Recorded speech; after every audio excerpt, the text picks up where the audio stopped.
That's the search for plane crash survivors in Indonesia. That search looking bleak this hour. A passenger plane carrying 189 people went down last night, minutes after taking off from Jakarta. Search and rescue officials say they are not expecting any survivors.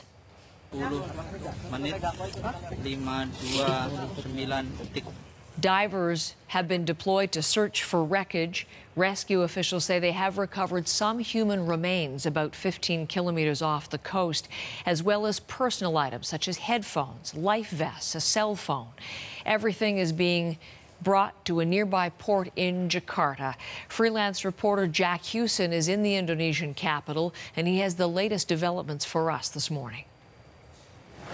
Divers and search teams have now finished the day at the crash site, and they've found the location of the black box. However, it's going to be some time before they're going to be able to recover that from the 40 meters down where it is.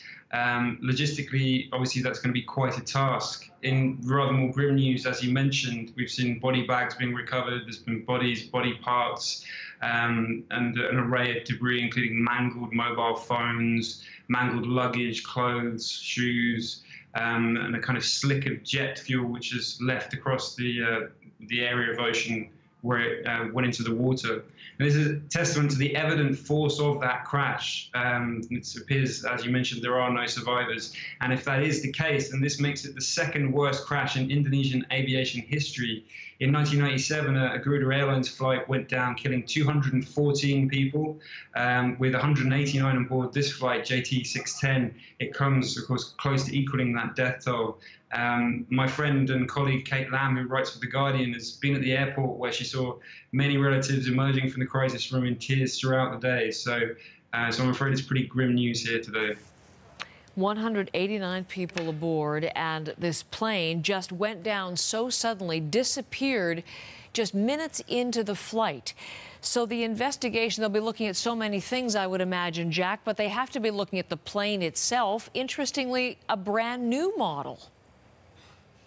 Well, indeed. It was a Boeing 737 MAX 8, which is a recent update to the 737 line, which is supposed to be more fuel efficient. It's only been around since 2017, and this particular model that crashed today had only been in service since August this year, so it's brand new. So you would not expect there to be a mechanical problem.